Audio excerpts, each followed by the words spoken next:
Hey everyone, just wanted to make a tips advice video for Hall of Sounds. And biggest thing I'd have to say is when we first started the event, uh, after the initial run through with the story with Sham's significant other, I can't remember her name. Um, I thought that when you were picking your character recommended or any other that the character you picked, that you could only pick, and they all had a cost. So if you picked out of your initial currency, I thought that you were kind of limiting yourself after that fact. I didn't realize as you scroll down, you could take common and rare units, and they had a cost of 0. So definitely recommend you may as well bring 3 units. Couple of runs I've done where until I realized that they had a cost of 0 even on initial setup that they you could just bring them up to 3. So the other second point of advice I would have is pick a faction and stick with it. There's a lot of faction related buffs. I've done a mixed team. It worked fine. That was my other video. The current run I'm playing in as I talk is Element Run. And I've also done Union, and I have to say Union was probably the most fun for me, just with all the knockback effects that they have. And surprisingly, that had slipped my mind. Loot Phase Union, you do still have characters that have infection characteristics or abilities in the Union. And off the top of my head, he wasn't someone that I was thinking of, but it does work out. The third tip of advice that I would have in general is as you're going through the 3 tiers of stages, you have TP regeneration, looks like a star. You have the campfires for uh, TP for extra abilities like invisibility, act again, etc. There's battles, which I've seen for the most part, you just get crystals. I have recruited someone after a battle, and I've also seen buffs happen after a battle, like the blessings.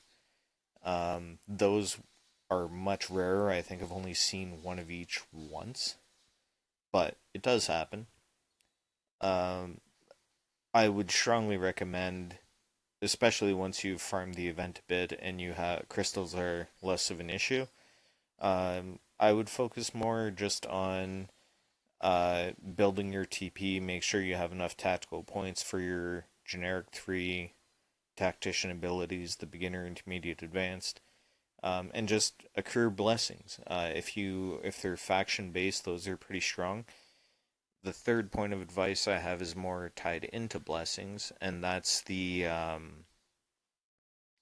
having one of the better ones I've seen where you get move +4 after you use an active ability, so you can attack and then move 4 tiles. If you're doing Union, especially, or if you have characters with knockback, there are blessings you can take that I think it either increases your damage 40% or ignores 40% of the enemy's defense and gives knockback of 4 tiles, and they do stack. I don't have the video anymore, otherwise I was going to do that because I thought it was hilarious, but I knocked Shams back a good 8 tiles clear back across the map. And when he was doing his prepared ability for a turn, he was too far to hit me. So that was entertaining. I thought it was hilarious. I did not think my Union run was going to succeed. It worked out perfectly fine. But unfortunately, I don't have that video saved in combat logs anymore, so I can't show that. There's tile immunity blessings. There's blessings that work great for epic units in general. There's some where if you do single target buffs that you can have accrued damage and it all stacks.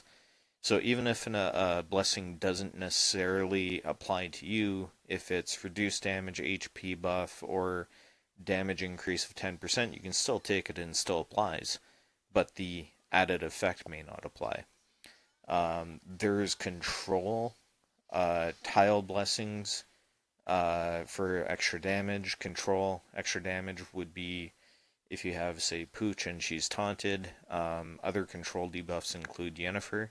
I've never seen Yennefer or any of the Witcher units um, suggested outside of the initial team or the initial unit you select. Other than that, the other blessing that I really love seeing, and I've only seen it twice so far, is that if you're attacked, you immediately generate shield equivalent basically to the damage dealt. So protects you, saves you from dying. There's also a nice resolve one. And yeah, for the most part, that's all I have as far as advice and tips. Focus on blessings would be the biggest one, and accrue some TP and tactics points, especially after you've farmed the event a bit. The crystals is less and less of an issue. Um, what units you get, depending on the buffs you get, is also less of an issue. And yeah, have fun with the event. I did fail my very first run because I didn't understand and I wasn't really strategizing very much. I ran into the first boss with Coco, Pooch, two other characters, and Pooch was annoying but managed to kill her. Separated the enemy's no-no-wills in there also. I could not, for the buffs I had, out damage Coco, but yeah, enjoy the event.